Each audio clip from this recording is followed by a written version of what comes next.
James. I'm the Head of Operations from the British Franchise Association. The British Franchise Association is the voluntary self-regulatory body in the UK for franchising. It's our goal to showcase the fantastic opportunities for businesses and individuals within franchising and how these possibilities can positively transform people's lives no matter what their background or starting point may be. The purpose of the next half an hour is to give you some real insights into franchising, the key considerations and the questions you should ask when evaluating the opportunities available. So first of all, what is franchising? Put simply, it's a relationship between two parties, the franchisor who owns the brand and the business system, and the franchisee, people that are looking to run a copy of the business in their local area. Business format franchising consists of four common elements: the brand, which is both owned and protected by the franchisor, the business system, which must both be proven and transferable, the support that you'll receive at the start to get you up and running, and then the ongoing support that you will receive throughout the term of the relationship, and then finally the franchise agreement that wraps up the whole relationship. This will be a comprehensive document clearly setting out the rights and obligations of both parties. So we have some prepared questions for all of our speakers here today, but first of all, let's get them to introduce themselves. So, Liam? I'm Liam Hobbs from Than Loft Ladders. I'm Sophie Peasley from Hamilton Pratt. We are franchise lawyers. And my name's John Davies, and I'm the UK Managing Director for FastSigns. Fantastic. Sophie, I'm going to come to you first because I mentioned it right at the end there, the franchise agreement. True. But can you just tell us what a franchise agreement is and why they're so important? Yeah, so the franchise agreement is the legal contract between the franchisee and the franchisor. So it sets out how your relationship's going to work. The kind of things you'd expect to see in there are how long is the term, what you're being granted, have you got an exclusive or a non-exclusive territory, what's the obligations on the franchisee, and the same, what's the obligations on the franchisor. And it's super important that that's there because without it, a franchise wouldn't really work. And it's true for both sides. The franchisor needs to know what their obligations are, but equally, as a franchisee, you need to know what you are and aren't allowed to do, what the expectations are, and it's all kept within the franchise agreement. But does it, John, so Sophie just touched on the relationship between franchisor and franchisee. From a franchisor's point of view, how important is that relationship and how does it work? So it's very important. I must just touch on a point about the franchise agreement because it sort of sets the tone of the relationship. I think it's very, very, very important to put a lot of time into reviewing, understanding what is required of you, what the franchisor is there to provide. So put an over commitment to the amount of work. Once you've signed a franchise agreement, it is hoped that thereafter you never have to look at the document again. And I think that's the key. So you understand from day one, it's a relationship, both parties understand the commitment that's required, and then put the agreement away, never have to refer to it, and hopefully there, via the training, via the support, the ongoing relationship, the communication, as a franchisee, you do exactly what you're supposed to do and more. And as a franchisor, you exceed expectations and contractual requirements that are contained within the document. Fantastic, thank you. Liam, what are the key things that a prospective franchisee should look for when they're choosing a franchisor? For me, is this something that you can see yourself doing for a period of time? Is the franchise established? What does the network look like? In terms of the current franchisees that are there, you're looking for sort of long-term records. You're looking for history on how franchisees have done, how many have sort of worked through that process and gone on to sell their franchise, and also ask the awkward questions like how many franchisees haven't worked. If somebody says no, they've all worked, run a mile. Because there are problems. But just, due diligence, ask all those questions and don't be afraid to ask questions. Well, thank you. And John, coming back to you on a question. So we've spoken about what a franchisee should look for. As a franchisor, what characteristics do you look for in a franchisee? So I'll speak about our business really. We look for people with good interpersonal skills, good communication skills, somebody who's interested to learn and follow a model. During what we call the discovery process, the franchisor is looking at a potential franchisee and seeing whether they can represent the brand and be successful. But also the potential candidate is looking at the franchisor to see whether every touch point they've had within the business is consistent with what they expect. So it's a two-way vetting process. You want to try and get the marriage right from day one, because we all want a full relationship for the duration of the franchise agreement, and you want everybody to be successful. There are some things that would be alarm bells. So if you're an established franchisor with a proven business model and a good track record, if a candidate comes in and says, how long do I have to wear that awful uniform for? Can I change this element of it? I don't like that aspect of your business. Will I have some latitude to change that in the future? All of those things are probably not what you want to hear from a potential. But certainly when people ask about how will I be successful, what are the pitfalls, as you spoke to, Liam, not everybody can be successful. There's all manner of reasons why you wouldn't be successful, some personal, some operational.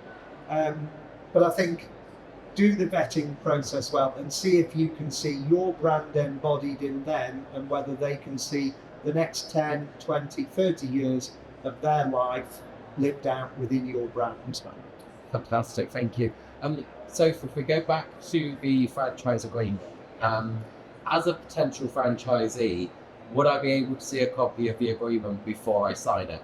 Yeah, 100%. If a franchisor is saying, here's the agreement, sign it now, run a mile, you need to be given that agreement plenty ahead of the time that they'd like it to be signed, so that you have sufficient time to go away, read it yourself, get it reviewed by a franchise lawyer ideally, so that they can tell you what's good, what's bad. Sometimes it's a massive red flag, and I might advise a client, I really wouldn't enter this if I were you. But I think if a franchisor is really pushing for you to sign it, I'd take a step back and think, okay, why is this? Why can't I just have even 2 weeks to just be left with this contract to really understand this? So yeah, definitely see that. And another one that you need to ideally be seeing is also the manual. So that's the document that kind of sets out more the day-to-day operations. That's a bit more tricky to review because obviously for a franchisor that is all their know-how, but you should expect to at least be given the opportunity to maybe attend the franchisor's head office and review it there with someone there, and you might have to sign a confidentiality agreement, but that's okay. But ideally you want to be able to also have sight of that before you sign up. And also, so obviously you said you should see it beforehand. Why is it so important that as a prospect franchisee you get it reviewed before you sign it, but you use a franchise specialist to review it for you? Yeah, so obviously it's a super long document. They tend to be around 40 to 50 pages. So getting the advice on that, because you need to understand what you're agreeing to, because once you've signed it, that's it, you're bound. But you need to make sure the person reviewing it has the franchise knowledge, because it's not just a case of telling you what the clause says. They need to understand what that means in the context of franchising. And I mean, I'm sure most lawyers will say, yeah, I can have a look at this for you.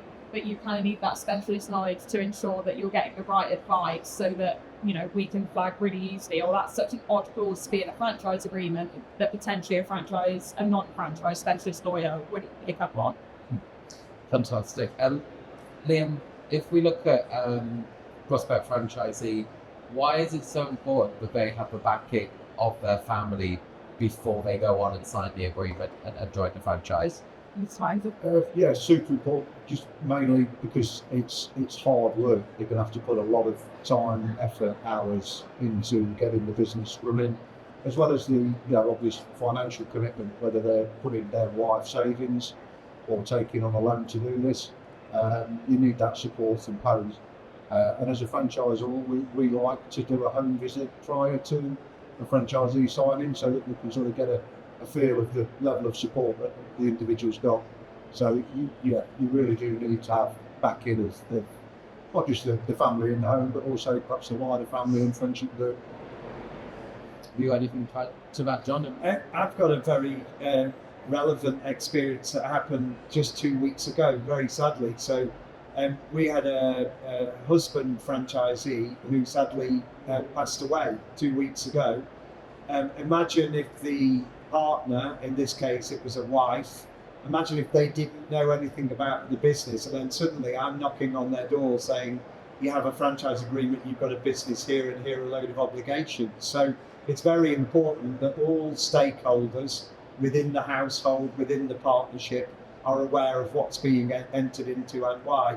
And just for the record there, we're working very closely now with the widow to look at options, whether it should carry on or whether indeed it shouldn't carry on, because those circumstances do exist. We've been going 40 years in business. If you take a franchisee on at a 30, 40, 50 age group, these things are going to happen. So that's why I would make sure everybody who is a stakeholder in the process is fully aware of the commitments.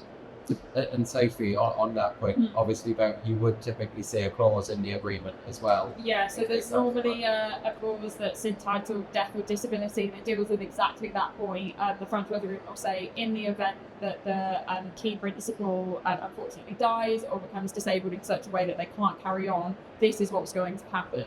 So there will be that in the background that can help support a franchisor to say, right, this is what we need to do. But ultimately, you also are looking for the franchisor to support you through that process.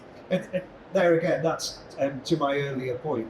The agreement may well say something, but in those circumstances, every franchisor would say, what do you want to do? We'll give you some time. I don't think there's a reputable franchise brand out there who would walk into a situation with an agreement saying, these are your obligations. I mean, life is more important. And interesting, Liam touched on going to someone's house. These are very close relationships that you're forming. They are business relationships, but they're about people, they're about family, they're about futures, they're about lives. And I think that's where the agreement sets the framework. The foundations of the house, therefore, are built thereafter. And that's your ongoing relationship with those people. And I think this goes also to the point you mentioned earlier about, whilst it's important for a franchisor to pick the right franchisee, it's super important that you as a franchisee feel comfortable with the franchisor. So at the end of the day, the franchise agreement tends to be about 5 years. That's a really long time, and assuming you renew, you're going to have some form of business relationship with them for so long that you need to be comfortable that it is a person or a company that you feel you can get along with for that period of time. Moving on to a different kind of topic from that. So, John, what will a bank be looking for from a business planning perspective, and how, as a franchisor, can you support someone a prospect franchisee at doing that? So, a bank would look for a profit and loss account, probably for a 3-year projected period. They'd be looking for a cash flow projection, again for a 3-year period. They'd be looking for a comprehensive business plan that supports the launch of a new business, and that would involve competitor research, socio-economic and demographic research in the area in which you're going to operate. A bank would look for the business model itself. Had it got a proven history? Can it demonstrate to you that it is established and is indeed worth lending money to? You have to be very careful as a franchisor, because you can provide the materials, you can provide examples, but it's very important that as a new franchisee, you own those numbers and that process. You have to be very comfortable with what you've researched into and what you put into that plan under the guidance of, but don't ever have a situation where somebody says, here is your business plan, this is what you will tell the banks you will do. That is absolutely not the way to do it. You need to be comfortable with everything that goes within that.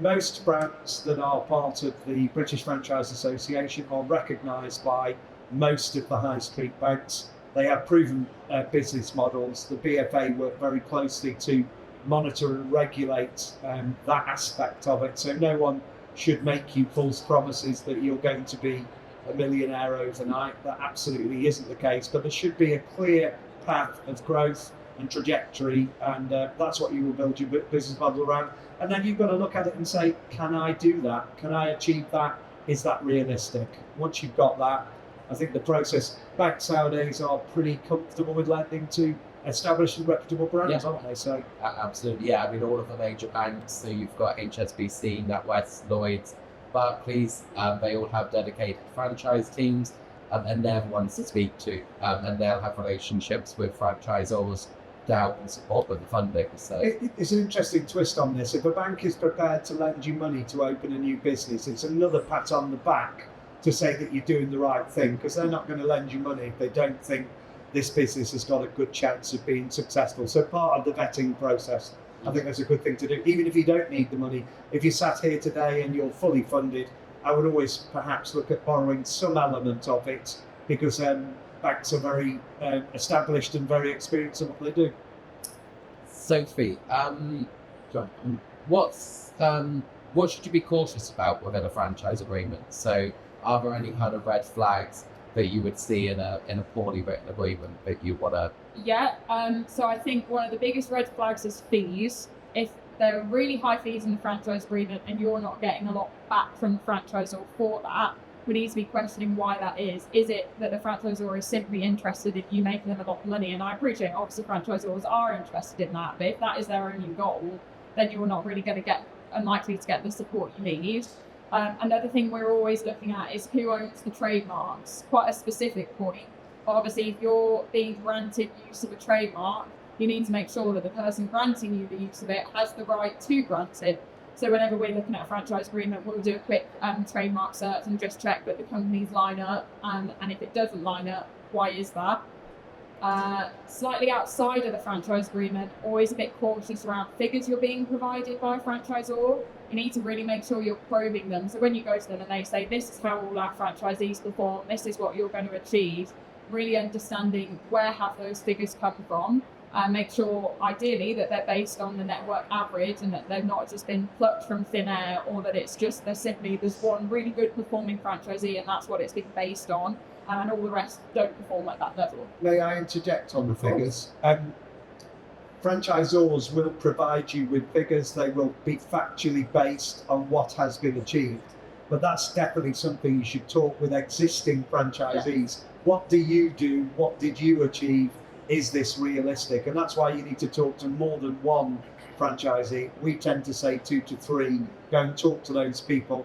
And I think a franchisor would say, here's a new franchisee, here's a relatively well-established, and here's a long-serving franchisee, so that you can get those figures for yourself. I mean, it's good that you encourage your new franchisees to talk to existing ones, because sometimes you find franchisors like, no, don't go talk to our franchisees, which again is a red flag, because why don't they want you to? Really, they should be selling it to you. So it's good that you're on top.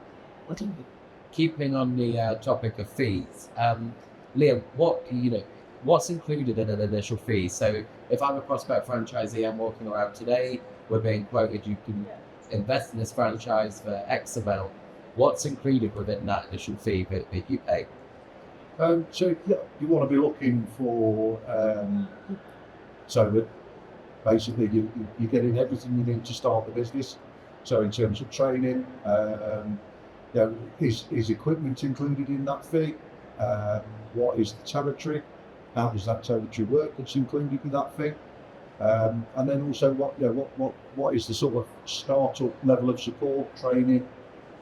So there's quite a lot to consider, but you need to be comfortable that once you've paid that money over and you get those those things delivered, is that going to enable you to get going and start? And John, we also talk about management service fees. What does that look like for somebody that's investing? Why do they pay you a monthly fee? So the management service fee is the income that a franchisor derives from a franchisee. I'll keep the numbers very, very simple. If you achieve £1 million worth of sales and the management service fee is 5%, you're going to pay that franchisor £50,000 per annum. What you have to ask as a potential new franchisee is, what value am I getting from that £50,000? I think Liam said there, essentially when you begin, it's about training and support.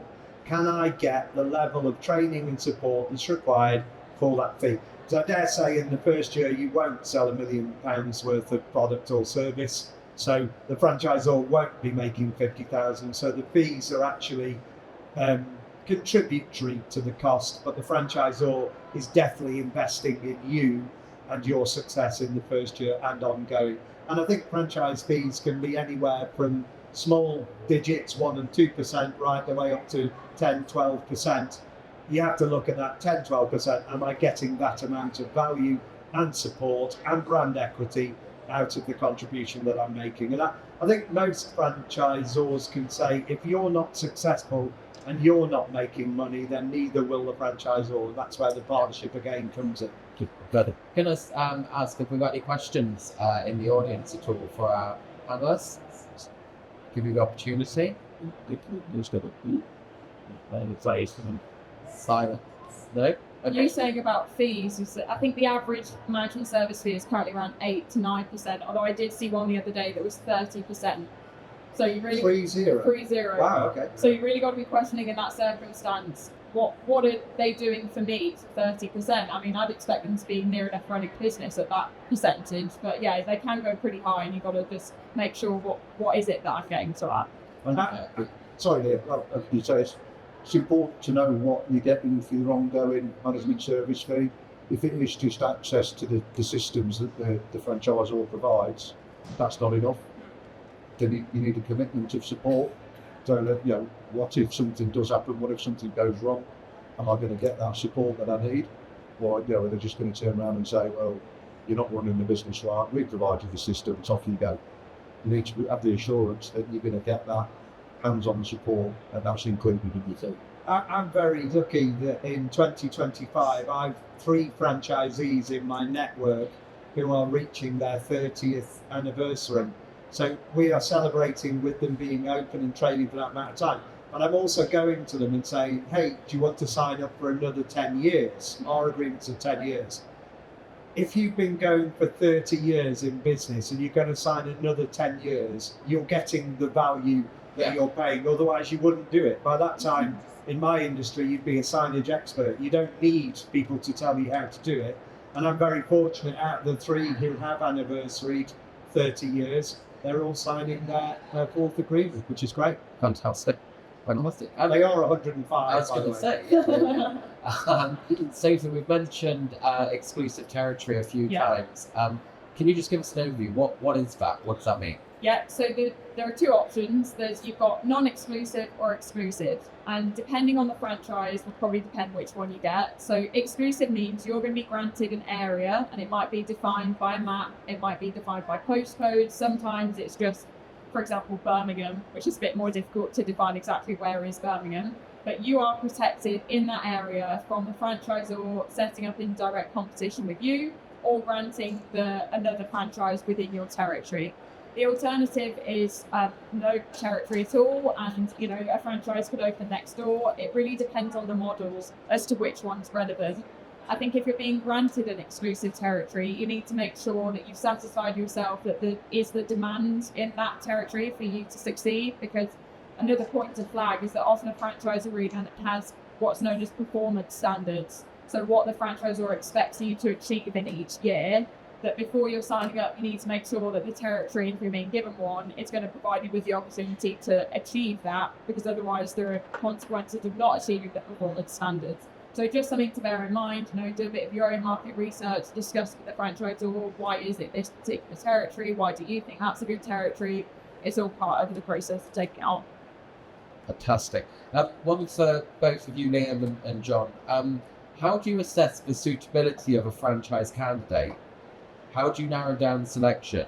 And how often do you say no to somebody? It's a 3-part question. You go first. You're bigger than me. So how do we select them?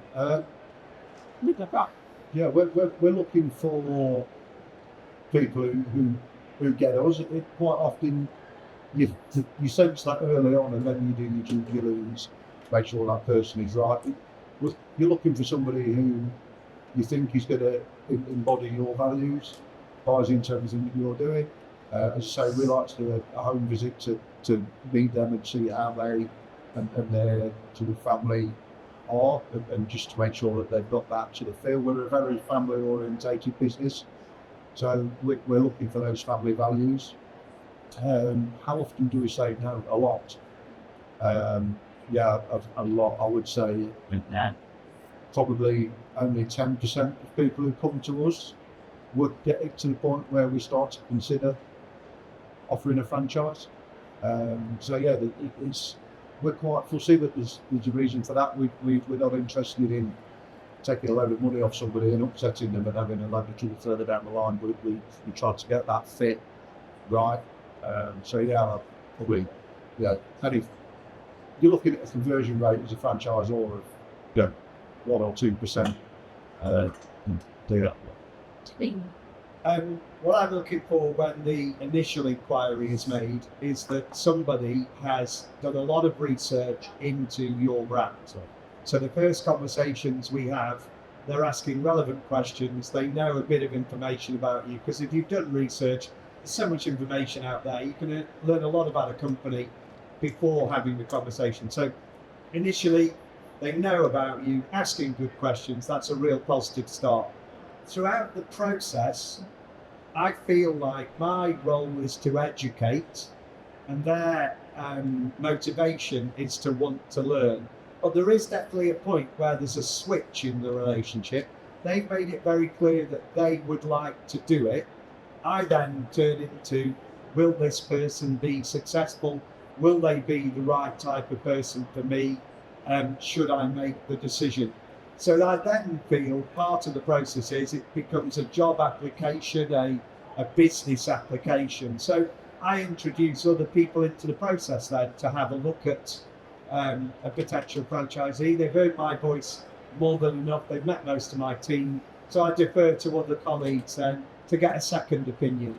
I wouldn't have stats on how many people we turn down or we approve.